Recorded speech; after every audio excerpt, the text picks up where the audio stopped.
કરવા ઉપર ઉતરેલી ભાજપ શામ દામ દંડ ભેદ પ્રલોભન લોભ લાલચ ધમકી સત્તાનો દુરુપયોગ પોલીસનો દુરુપયોગ આ બધુંય કરવા છતાંય સ્વયંભૂ પોતાના ખર્ચે લડતા એવા 5244 ક્રાંતિવીરો ગુજરાતને આ ચૂંટણીમાં મળ્યા છે, જે આમ આદમી પાર્ટીમાંથી ઉમેદવારી નોંધાવી મજબૂતાઈથી લડ્યા અને ગુજરાતની જનતાનો અવાજ બનવાની કોશિશ કરી, મજબૂતાઈથી ચૂંટણી લડ્યા. હું તમામને લાખ લાખ અભિનંદન પાઠવું છું કે ભાજપની આટલી બધી તાનાશાહી, ગુંડાગર્દી, મિસઇન્ફોર્મેશન વાયરલ કરવી, 150-200થી વધુ કાર્યકર્તાઓ આગેવાનોને જેલમાં નાખી દેવા, FIRઓ કરવી, એની વચ્ચે આ મર્દના ફાડિયાઓ જે 5244 છે એ ગુજરાતની જનતા માટે નવા લડવૈયા તૈયાર થઈ ચૂક્યા છે, સાબિત થાય છે. મિત્રો, આનાથી મોટી વાત આ ચૂંટણીમાં એ થઈ, સ્થાનિક સ્વરાજ્યની ચૂંટણીમાં આમ આદમી પાર્ટી એનો સંગઠન અને એના કાર્યકર્તાઓના કારણે આજે ખૂબ સારા પરિણામો જનતાએ આપ્યા છે ને આ જનતાની જીત છે. આમ આદમી પાર્ટી મેં પહેલાં પણ કહ્યું હતું કે માત્ર નિમિત્ત બની છે. ગુજરાતની જનતાની આ જીત છે અને ગુજરાતની જનતાએ ખૂબ બહોળો અમારા ઉપર વિશ્વાસ મૂક્યો છે. તાલુકાની સીટો, જિલ્લાની સીટો, નગરપાલિકાની સીટો, મહાનગરપાલિકાની સીટો અઢળક આવી છે અને એના કારણે ગુજરાતની જનતામાં આજે એક મેસેજ વયો ગયો છે કે હવે ગુજરાતની જનતાને વિકલ્પ મળી ગયો. આમ આદમી પાર્ટી વિકલ્પ તરીકે ઉભરી આવી છે, મજબૂત વિકલ્પ મળી ગયો. તમે વિચાર કરો, આમ આદમી પાર્ટી 5244 સીટ ઉપર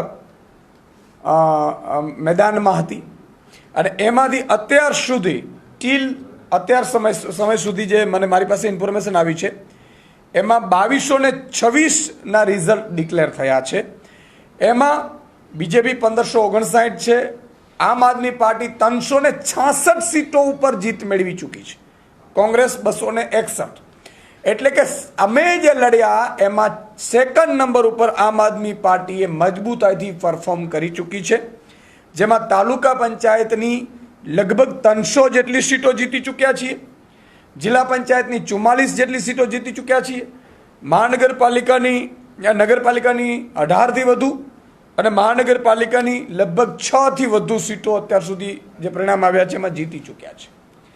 આ બતાવે છે કે ગુજરાતની જનતાને એક વિકલ્પ મળ્યો છે, મજબૂત વિકલ્પ મળ્યો છે અને આમ આદમી પાર્ટી આ સ્થાનિક સ્વરાજ્યની ચૂંટણીમાં સેકન્ડ નંબર ઉપર ઉભરીને આવી છે, જેનો હું શ્રેય હું તમામ અમારા અદના કાર્યકર્તાઓ, જે ચૂંટણી લડતા હતા ઉમેદવારો, એમના સ્વજનો, એમના પરિવારજનો અને અમારા તમામ લીડરો કે જેમણે આ ભાજપની તાનાશાહી સામે, ગુંડાગર્દી સામે, લફંગાઈ સામે મજબૂતાઈથી મેદાનમાં ઊભા રહ્યા. કેટલીક જગ્યા ઉપર અમે તાલુકા પંચાયત બનાવી રહ્યા છીએ, જિલ્લા પંચાયત પણ બને એવી સ્થિતિઓમાં છીએ. અમે નગરપાલિકાઓમાં પણ સારા એવા વિપક્ષના એમાં અમે છીએ. એટલે મને એવું લાગે છે કે ગુજરાતની જનતાએ જે આજે આમ આદમી પાર્ટીને જે ચુકાદો આપ્યો છે, આમ આદમી પાર્ટી માટે લડનારા તમામ લોકો ઉપર વિશ્વાસ મૂક્યો છે. હું ગુજરાતની જનતાને આશ્વાસન આપું છું, જેટલા લોકો જીત્યા છે અને જે લોકોએ એમને જીતાડ્યા છે એમના માટે 5 વર્ષ સુધી અમે તમામ સ્તરે તમારા કામોની વાત હશે, તમારા માટે લડવાની વાત હશે, તમારા હક અને અધિકારોને લડવાની વાત હશે, આ તમામ યોદ્ધાઓ તમારી વચ્ચે રહેશે એની ખાતરી આપીએ છીએ. મિત્રો, અમે રાજનીતિમાં ચૂંટણી આવે, ચૂંટણી લડીએ, ચૂંટણી જીતીએ એ 2 નંબરની વાત છે, પણ અમારા માટે રાજનીતિ એ ગુજરાતની જનતાની સેવા કરવાની છે. ગુજરાતની જનતાના હક અને અધિકારો બરકરાર રહે, લોકતંત્ર બરકરાર રહે, એના માટેની આ ચૂંટણી છે અને એના માટેની આ પાર્ટી છે. એના હક, તમારા હક અને અધિકારો માટે અમે લડવા, એના માટે અવાજ ઉઠાવવા માટે અમે બધા આવ્યા છીએ. ક્યાંક અમે મજબૂતાઈથી જીત્યા છીએ, ક્યાંક તમે જુઓ માત્ર નાના માર્જિનથી કોઈ 5, 25, 100, 150 મતોથી જિલ્લા તાલુકા પંચાયતની સીટો અમે હાર્યા છીએ ઘણી જગ્યાએ.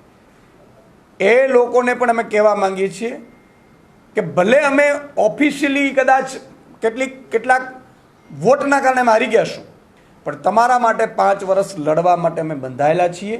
તમારા માટે લડીશું, તમારા હક અને અધિકારો માટે લડીશું, ગુજરાતની જનતા માટે અને લોકતંત્ર બચાવવા માટે અમને લડીશું. જે ઉમેદવારો પર થોડા ઘણા અંશે પણ મતથી હાર્યા છે એમણે પણ નિરાશ થવાની જરૂર નથી. ખૂબ બધું પ્રેમ ગુજરાતની જનતાએ પહેલી વખત આપ્યું. પહેલી વખત આમ આદમી પાર્ટી આટલી મજબૂતાઈથી ચૂંટણી લડી. અમારી પાસે, અમે ઉમેદવારો પાસે કોઈ નયો પૈસો નહોતો. એમણે સ્વયંભૂ એક આમ આદમીની જેમ ફોર્મ ભર્યું. ડિપોઝિટ કદાચ ભરવાની કદાચ આમ આદમી પાર્ટીના લોકો પાસે ઘણી જગ્યાએ નહોતા રૂપિયા, અને એ લોકોએ ઉછીના ઉધારા સગાવાલા પાસેથી 5-10 હજાર રૂપિયા લઈને ચૂંટણી લડ્યા છે મિત્રો. અને આટલું રિઝલ્ટ આવ્યું છે. એની સામે ભાજપનો અઢળક સંપત્તિ, પોલીસનો દુરુપયોગ, એને ભાજપ અને કોંગ્રેસ ગઠબંધનથી ચૂંટણી લડતા હોય એવો માહોલ, છતાંય આ હદે ગુજરાતની જનતાએ અમને પ્રેમ આપ્યો છે. એ પ્રેમનો બદલો અમે કામ કરીને બતાવીશું. આજે ખૂબ આનંદ છે. આજે ગુજરાતની જનતાએ વિકલ્પ શોધી લીધો છે.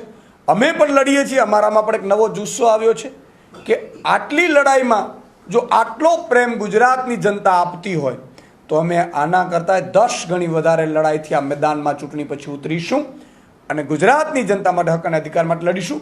અને 2027માં મને પૂરો વિશ્વાસ છે કે ગુજરાતની જનતા, કારણ કે 27માં સરકાર બદલવાની હોય છે. અહીંયા પોલીસ, એનો દુરુપયોગ, આ બધું ખૂબ થયું છે, ખૂબ જગ્યાએ થયું છે. કેટલી જગ્યાએ તો 50 લાખની, 80 લાખની, 1 કરોડની ઓફરોના ઓડિયો વિડીયો વાયરલ થયા છે. મને લાગે છે કે આ બધાની વચ્ચે લોકતંત્ર બચ્યું છે. હજુ પણ જનતા છે એ આમ આદમી પાર્ટીના આમ કાર્યકરો સાથે ઊભી છે. એનો અમને આનંદ છે.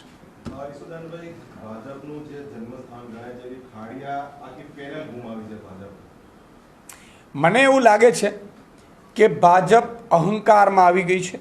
આ ચૂંટણીઓ ભાજપ નહોતી લડતી. આ ચૂંટણીઓ ઘણી જગ્યાએ અમે અમારા કાર્યકર્તાઓ દ્વારા મેસેજ મળ્યા છે, પોલીસ લડતી હતી. અને એટલા માટે ભાજપને હવે પ્રેમ કરવાવાળા નથી રહ્યા, પણ મેં કીધું એમ ડરાવી, ધમકાવી, લોભ, પ્રલોભન, લાલચો આપી અને થયું છે. અને તમે કહ્યું એમ ખાડિયામાંથી ભાજપ હારી છે. એવી કેટલી જગ્યા છે કે જ્યાં ભાજપના ઉદ્ગમ સ્થાન હતા ત્યાં ભાજપને પછડાટ મળી છે. ભાજપ છે એને એ હવે ટૂંકમાં ડરાવી ધમકાવીને કદાચ હજી એક 6-12 મહિના રાજ કરી લે, બાકી લોકોના દિલમાં હવે ભાજપ નથી, એ બહુ સ્પષ્ટ થયું છે.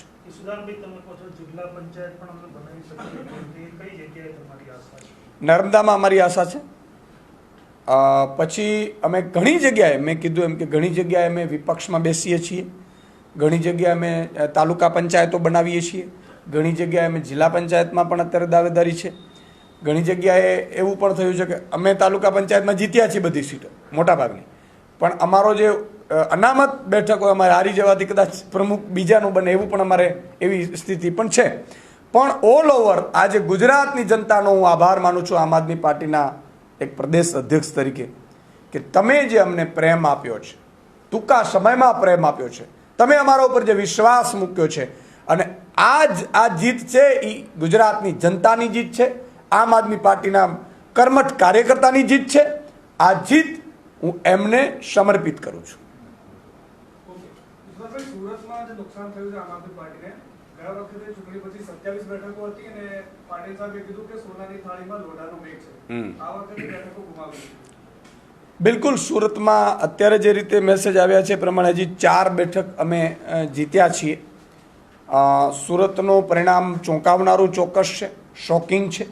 આનું અમે એનાલિસિસ કરીશું, ત્યારબાદ ખ્યાલ આવશે કે ક્યાં અમે અમારી જે કચાશ રહી ગઈ છે કે શું છે. બાકી જનતાએ જે ચુકાદો આપ્યો છે એ અમારા માટે શિરોમાન્ય છે. જે ચૂંટાયેલા ઉમેદવારો છે એમને આમ આદમી પાર્ટીમાં ટકાવી રાખવા માટે કેટલો પ્રયાસ કરશે, કેમ કે પછી એ ભાજપમાં કે અન્ય પક્ષોમાં જોડાયા? બિલકુલ, તમે બહુ સારો પ્રશ્ન કર્યો. તમે જો અમે કેટલી જગ્યાએ લડી રહ્યા છીએ. ગુજરાતની જનતાને કહેવા માંગુ છું, તમારા માધ્યમથી આ વાત પહોંચાડજો કે મિત્રો, જ્યારે અમારે ઉમેદવારોને લડાવવાની વાત હતી ત્યારે કેટલી જગ્યાએ જ્ઞાતિના, જાતિના, ધર્મના આગેવાનો આવીને ડરાવતા હતા, ધમકાવતા હતા કે આ ધંધો ન કરાય, ચૂંટણી ન લડાય, એમ કરીને કેટલી જગ્યાએ ઉમેદવારોને બેસાડી દીધા. ઘણાને એવું કીધું કે તમે રૂપિયા માંગો. અમારી આમ આદમી પાર્ટી પાસે તો કોઈ રૂપિયા નહોતા.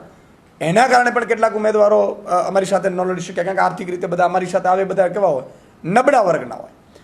અને એના પછી જ્યારે ઉમેદવારી ફોર્મ ભર્યું ત્યારે પણ પ્રલોભનો, ધાક ધમકી, પોલીસનો દુરુપયોગ, ઉપાડી જવું, આ બધી ઘટનાઓ બની. એની વચ્ચે પણ કેટલાય મોટા ભાગના ઉમેદવારો ઊભા રહ્યા, મજબૂતાઈથી લડ્યા, મજબૂતાઈથી હિંમત હાર્યા વગર ગુજરાતની જનતા માટે કે ભાઈ અમે આ ઉમેદવારી ફોર્મ ભર્યું છે, અમે હટાવવાના નથી.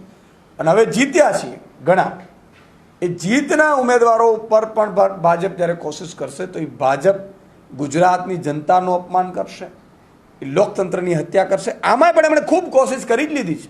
કેટલી તમે જો 750 સીટ બિનહરીફ કરી, એટલે કંઈ સરપંચની ચૂંટણી છે અને ગામ કહે છે કે ભાઈ બિનહરીફ કરો.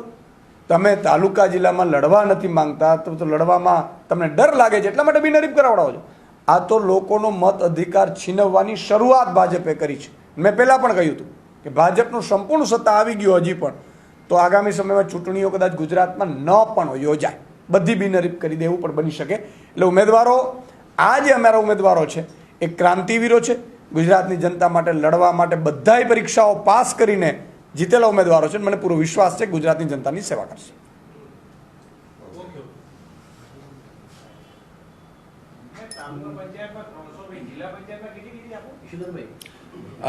જિલ્લા પંચાયતમાં 44 આવી છે હજી.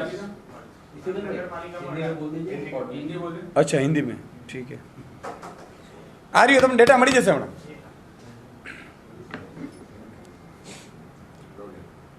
गुजरात की जनता ने आज जिस तरह से अपना फैसला सुनाया, मैं गुजरात की जनता